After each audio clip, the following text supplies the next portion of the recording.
Selamat datang di Nalar Diri. Hari ini kita akan membahas sebuah topik yang mungkin terdengar pahit, tapi sangat penting untuk kita pahami demi ketenangan batin dan kewaspadaan diri. Kita seringkali tumbuh dengan keyakinan bahwa kejujuran adalah mata uang utama dalam setiap interaksi sosial. Kita diajarkan untuk jujur, dan kita berharap orang lain akan membalasnya dengan hal yang sama. Namun, realitas seringkali jauh dari harapan ideal tersebut. Ada sebuah peringatan keras yang perlu kita renungkan bersama. Jangan terlalu berharap orang lain akan selalu jujur padamu. Ini bukan tentang menjadi sinis atau pesimis, melainkan tentang menjadi realistis dan bijak dalam menyikapi dunia di sekitar kita. Mari kita selami lebih dalam mengapa harapan berlebihan terhadap kejujuran orang lain bisa menjadi bumerang, dan bagaimana kita bisa melindungi diri dari kekecewaan yang tak perlu. Kita akan membahas mengapa orang berbohong, dampak dari kebohongan tersebut, dan bagaimana kita bisa membangun pertahanan diri yang kuat tanpa kehilangan empati. Ingat, tujuan kita bukan untuk meragukan semua orang, melainkan untuk memahami dinamika manusia yang kompleks, termasuk sisi gelapnya, agar kita bisa melangkah maju dengan lebih hati-hati dan penuh kesadaran. Mengapa kita tidak bisa selalu berharap orang lain jujur? Ada banyak alasan, dan sebagian besar berakar pada sifat dasar manusia yang kompleks. Pertama, motivasi orang untuk berbohong itu beragam.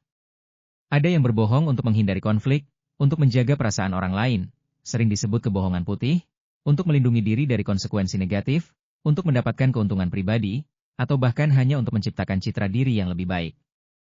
Bayangkan skenario di mana seseorang memuji penampilan Anda padahal dalam hati mereka tidak menyukainya. Ini adalah kebohongan putih yang mungkin dilakukan untuk menjaga hubungan sosial. Atau, seorang rekan kerja yang mengklaim telah menyelesaikan tugas penting padahal belum, hanya untuk menghindari teguran atasan. Ini adalah kebohongan untuk menghindari konsekuensi. Ada juga yang berbohong untuk mendapatkan keuntungan finansial atau posisi, seperti memalsukan kualifikasi di resume. Motivasi ini adalah pendorong utama di balik ketidakjujuran yang sering kita temui sehari-hari. Kedua, tekanan sosial dan lingkungan juga berperan besar. Di lingkungan kerja yang kompetitif, seseorang mungkin merasa terpaksa berbohong untuk tampil lebih baik dari rekan-rekan mereka. Dalam hubungan personal, tekanan untuk menyenangkan pasangan atau keluarga bisa mendorong seseorang untuk menyembunyikan kebenaran. Budaya tertentu bahkan mungkin menoleransi atau bahkan mendorong bentuk-bentuk kebohongan tertentu demi menjaga harmoni sosial atau menyelamatkan muka. Sebagai contoh, di beberapa budaya, menolak tawaran secara langsung dianggap tidak sopan, sehingga seringkali digunakan alasan-alasan yang tidak sepenuhnya jujur untuk menolak. Ketiga, kelemahan karakter dan kurangnya integritas. Tidak semua orang memiliki landasan moral yang kuat. Beberapa individu mungkin kurang memiliki integritas, sehingga mudah tergoda untuk berbohong demi keuntungan sesaat. Mereka mungkin tidak memiliki rasa bersalah yang kuat setelah berbohong, atau bahkan menganggap kebohongan sebagai strategi yang sah untuk mencapai tujuan. Ini adalah tipe orang yang perlu kita waspadai paling utama. Lalu, apa dampak dari harapan berlebihan ini? Ketika kita terlalu naif dan menganggap semua orang akan jujur, kita menjadi rentan terhadap penipuan dan manipulasi. Kita mungkin tidak melihat tanda-tanda peringatan, mengabaikan inkonsistensi dalam perkataan atau tindakan seseorang, dan akhirnya menjadi korban kebohongan. Ini bisa berakibat pada kerugian finansial, emosional, atau bahkan reputasi. Dampak lainnya adalah kekecewaan dan sakit hati yang mendalam. Ketika kita menemukan bahwa seseorang yang kita percayai ternyata berbohong, rasanya seperti dikhianati. Kepercayaan adalah fondasi dari setiap hubungan, dan ketika fondasi itu hancur, butuh waktu yang sangat lama untuk membangunnya kembali. Bahkan terkadang tidak mungkin. Ini bisa memicu perasaan marah, sedih, dan frustrasi. Selain itu, harapan yang tidak realistis ini bisa membuat kita kesulitan membangun hubungan yang sehat dan realistis. Jika kita selalu berharap orang sempurna dan jujur 100%, kita akan terus-menerus kecewa. Kita perlu belajar menerima bahwa manusia itu tidak sempurna, dan kejujuran itu sendiri memiliki spektrumnya.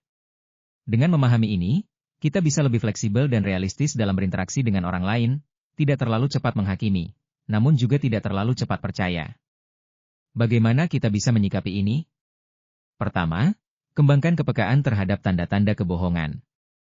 Ada banyak isyarat nonverbal dan verbal yang bisa menunjukkan seseorang tidak jujur. Perhatikan inkonsistensi dalam cerita mereka, perubahan dalam bahasa tubuh, misalnya, menghindari kontak mata, gerakan gelisah, atau nada suara yang tidak biasa. Tentu saja, ini bukan ilmu pasti, tetapi bisa menjadi indikator awal. Selalu ada buku dan referensi yang bisa membantu Anda memahami lebih lanjut tentang body language dan deteksi kebohongan. Kedua, Gunakan akal sehat dan intuisi Anda.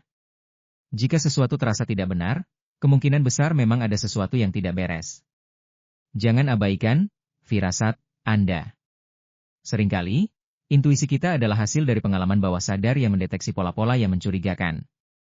Jangan terlalu cepat menolak intuisi Anda hanya karena Anda ingin percaya pada kebaikan orang lain. Ketiga, validasi informasi. Jangan mudah menelan mentah-mentah setiap informasi yang Anda terima, terutama jika itu penting. Lakukan verifikasi, cari bukti, atau tanyakan pada sumber lain. Ini sangat penting dalam konteks informasi yang berdampak besar pada keputusan Anda, baik dalam pekerjaan, investasi, maupun hubungan pribadi. Keempat, tetapkan batasan yang jelas. Beritahu orang lain apa yang Anda harapkan dari mereka, terutama dalam hal kejujuran. Jika seseorang secara konsisten tidak jujur kepada Anda, pertimbangkan untuk menarik diri atau mengurangi tingkat kepercayaan yang Anda berikan. Anda berhak melindungi diri Anda dari orang-orang yang secara terus-menerus melanggar kepercayaan. Kelima, belajar memaafkan, tapi jangan lupakan pelajaran. Memaafkan orang yang berbohong bisa membantu Anda melepaskan beban emosional, tetapi itu tidak berarti Anda harus melupakan apa yang terjadi. Jadikan itu pelajaran untuk lebih berhati-hati di masa depan. Belajar dari kesalahan adalah bagian penting dari pertumbuhan pribadi. Keenam, fokus pada integritas diri Anda sendiri. Sementara kita tidak bisa mengontrol kejujuran orang lain, kita sepenuhnya bisa mengontrol kejujuran diri kita sendiri. Dengan menjadi pribadi yang jujur dan berintegritas, kita tidak hanya memberikan contoh yang baik, tetapi juga membangun reputasi yang kuat dan menarik orang-orang yang memiliki nilai serupa. Anda akan menjadi magnet bagi kejujuran jika Anda sendiri jujur. Bagaimana, teman-teman? Cukup menohok, ya? Saya tahu, mungkin ada di antara Anda yang merasa sedikit pesimis setelah mendengar ini. Tapi, tujuan saya bukan untuk membuat Anda jadi orang yang tidak percaya pada siapapun. Justru sebaliknya. Ini adalah tentang membangun kekuatan dan kebijaksanaan dalam diri Anda, agar Anda tidak mudah terluka oleh realitas yang kadang memang tidak seindah harapan. Mari kita lanjutkan pembahasan kita, karena masih ada beberapa hal penting yang perlu kita pahami agar kita bisa lebih siap menghadapi dinamika kejujuran dalam kehidupan sehari-hari. Ingat, informasi ini adalah tameng, bukan pedang. Kita sudah membahas mengapa harapan berlebihan terhadap kejujuran orang lain bisa merugikan. Kita belajar bahwa orang berbohong karena berbagai alasan, mulai dari menghindari konflik hingga mencari keuntungan pribadi, dan tekanan sosial juga berperan. Dampaknya pun tidak main-main. Kita bisa menjadi korban penipuan, mengalami kekecewaan mendalam, dan kesulitan membangun hubungan yang realistis. Satu kesalahan fatal yang paling sering kita lakukan adalah mengasumsikan bahwa semua orang memiliki standar moral yang sama dengan kita. Kita cenderung memproyeksikan nilai-nilai dan etika kita sendiri kepada orang lain. Karena kita menghargai kejujuran, kita berasumsi orang lain juga demikian. Padahal, standar moralitas itu sangat subjektif dan bervariasi antar individu. Ada orang yang menganggap kebohongan putih adalah hal yang lumrah dan tidak berdosa, sementara yang lain mungkin menganggapnya sebagai bentuk ketidakjujuran yang sama. Kegagalan memahami perbedaan standar ini adalah pintu gerbang menuju kekecewaan dan konflik. Kesalahan lain adalah mengabaikan tanda-tanda peringatan dini. Seringkali, kita terlalu ingin percaya pada orang lain sehingga kita mengabaikan inkonsistensi, perilaku yang mencurigakan, atau bahkan bisikan intuisi kita.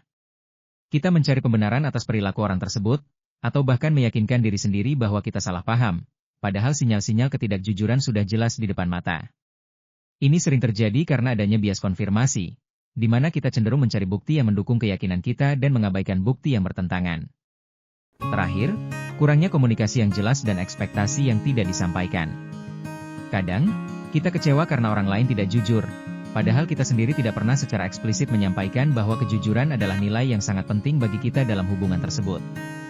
Dengan tidak adanya batasan dan ekspektasi yang jelas, orang lain mungkin tidak menyadari betapa krusialnya kejujuran bagi kita, atau mereka merasa ada ruang untuk menoleransi ketidakjujuran. Jadi, apa yang harus kita lakukan setelah mengetahui semua ini? Bangunlah dinding kesadaran, bukan dinding ketidakpercayaan. Artinya, Anda perlu meningkatkan kewaspadaan dan kemampuan analisis Anda, bukan menjadi sinis dan meragukan setiap orang.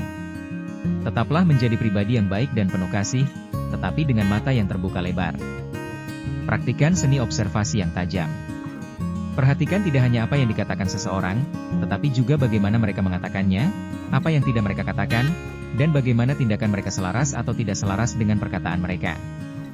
Jadilah pribadi yang berani menetapkan batasan yang sehat. Anda berhak mendapatkan kejujuran.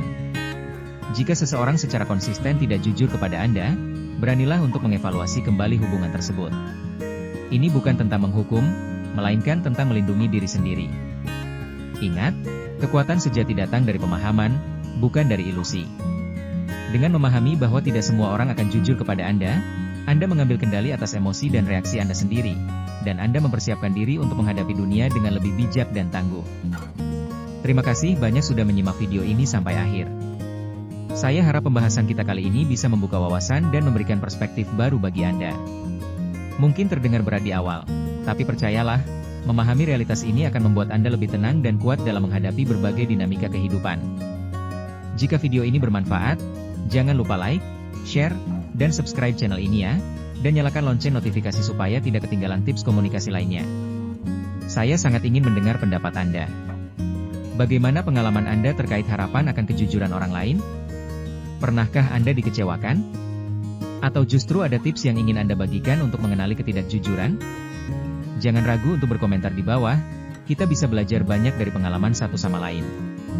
Terima kasih sudah menonton, sampai jumpa di video berikutnya.